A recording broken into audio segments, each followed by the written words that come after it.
Welcome to Curious Kids Every Day. I'm Josh. How are you doing today? It's so good to hear from you. Hey, what kind of device are you using to listen to Curious Kids Every Day right now? Is it a phone? Or maybe a computer? Oh, or maybe you're listening to it on a Yoto. My kids love listening on the Yoto. Have you ever wondered how an episode of Curious Kids Every Day gets onto your device? I mean, it's probably not plugged into anything, right? So, when I put out a new episode, where does it come from? Believe it or not, you receive the new episodes of Curious Kids Every Day through the air.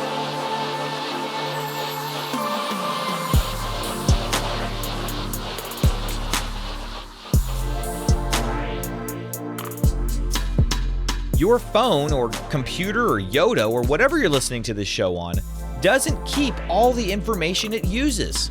There wouldn't be enough space.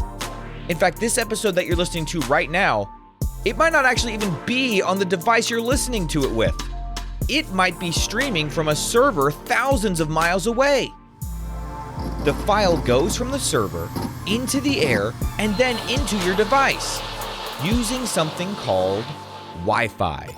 Have you ever heard that word before? Do you want to learn how Wi-Fi works today? Let's do it.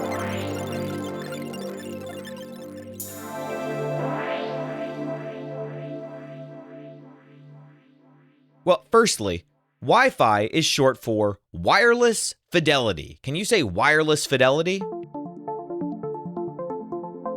That sounds like a very fancy term. Well, all it really means is a way to send information without wires. Now, normally, when information moves between computers, it travels through cables made of copper or glass fiber.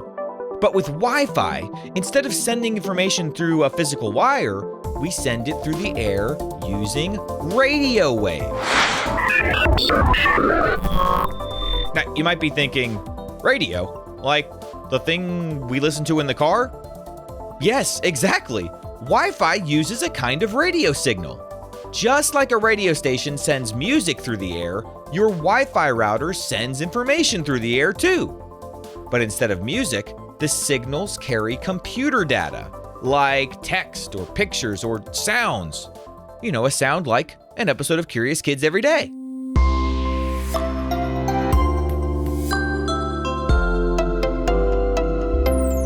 So here's how it works step by step, okay? Imagine you want to listen to an episode of this show. That episode is stored on a big computer called a server. Your device, whether it's a phone or a laptop or a Yoto, it sends a request. Hey, I'd like to listen to Curious Kids Every Day, please. If you click play on a new episode, or if you're using a Yoto, if you put the card into the Yoto, it makes a request. That request travels through the air with radio waves from your device to your Wi-Fi router. And that is the little box in your house that connects to the internet. Ask your parents if they'll show you where the Wi-Fi router is. You've probably seen it before, but didn't even think about what it was. They'll explain to you where the Wi-Fi router is, and now you'll know what that thing does. That little box connects to a line out on your street, or it might actually even go into the ground. From there, it's off to one of millions of servers around the world. The server that has Curious Kids Every Day finds your request and sends the episode back. The information comes back to your router, and the router beams it out through the air straight into your device, and it all happens so quickly, you don't even notice.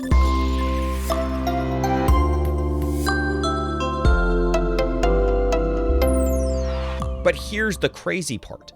This information isn't all in one big chunk. It's broken up into tiny pieces called packets. Imagine a big Lego model being broken apart into thousands of small bricks. Each packet zooms through the air as a little radio signal, and your device then puts all those Legos back together to rebuild the video or the website or the game you asked for. And your device puts all the Legos back together to create the episode of Curious Kids Every Day you're listening to right now. So you might be wondering, what are inside those packets? Is there really an episode of Curious Kids Every Day floating invisibly through the air? Well, yes and no. What's really traveling through the air are two numbers over and over again in specific patterns, zeros and ones.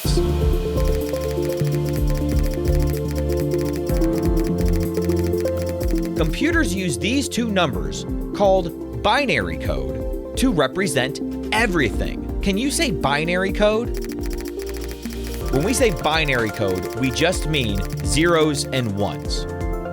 To a computer, binary code represents everything: pictures, sounds, words, even videos. When Wi-Fi sends those packets through the air, it's really just sending long strings of zeros and ones, encoded as tiny changes in the radio waves. Your device catches those invisible waves, reads the zeros and ones, and turns them back into the sounds or the images that you see and hear. Wi-Fi can travel a good distance, but not forever.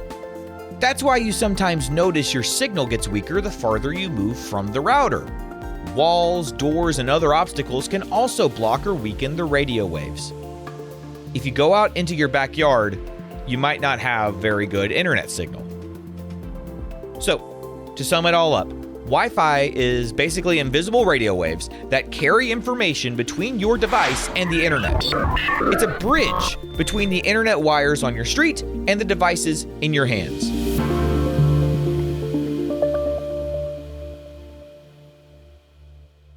When I was a kid, we had something called dial-up internet that actually connected to the phone lines in your house, and that was how you got on the internet.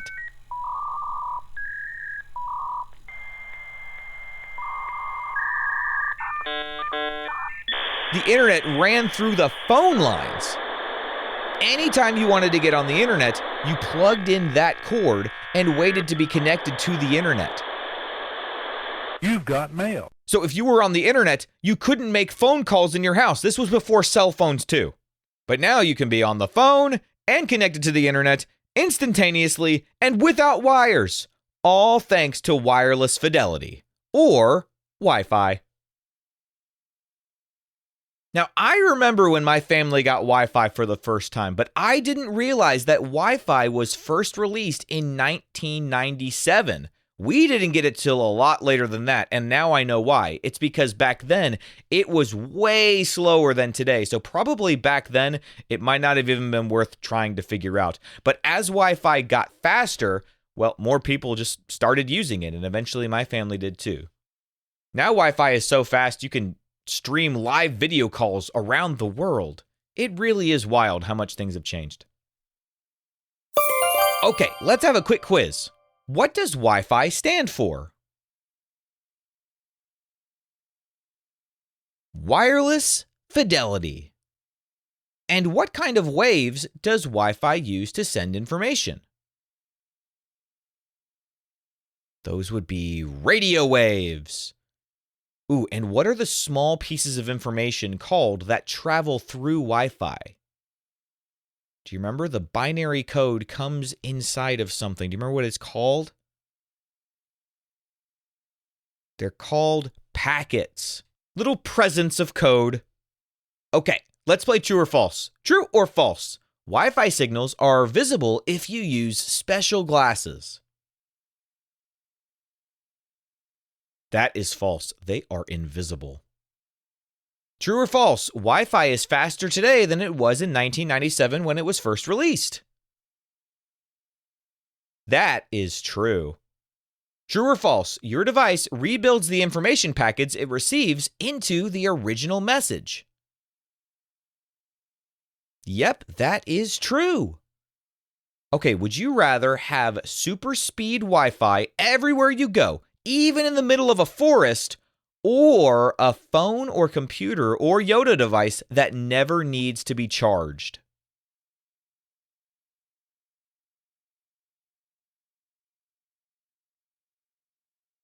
I think I'm going to go with a device that doesn't need to be charged. It would be nice to have super fast Wi-Fi everywhere I go, but honestly, we basically already have that, because not only do we have Wi-Fi in our houses, but we also have phone signals when we're not in our houses, and that's another way you can get curious kids every day. So, yeah, it seems like the major limitation now is the fact that these devices still need to be charged. Once people can figure out how to use solar power or some other type of power that makes it so we don't have to charge devices anymore, that's going to be really wild. Who even knows what life is going to be like once you don't have to charge devices anymore? I can't even comprehend what that's going to be like. That's going to be so wild. All right, let's play What Am I? What am I? I speak my own language. I have a keyboard. And I get more powerful every year. What am I? That would be a computer. Okay, one more. I'm a tiny piece of information. I travel quickly through the air. And your device puts me together with thousands of others. What am I? That would be a packet. The internet has come a long way since I was a kid. The idea of having a device in your hands that automatically sends you new episodes of this show, that was unheard of when I was young. I'm really grateful to live in a time where I can make this show and so many people can listen to it so easily. When I finish recording and editing this episode that I'm doing right now, I'll upload it to the podcasting platform that I use, to their server, and I'll use Wi-Fi to do that, and it'll stay there safe until it's time for the episode to be released. And once it's released, anyone can click to request the file, and the server will send it through wires to their house, and once it's in their house, it goes from the Wi-Fi router through the air using radio waves straight to the device. And this all happens almost instantly. Isn't that wild?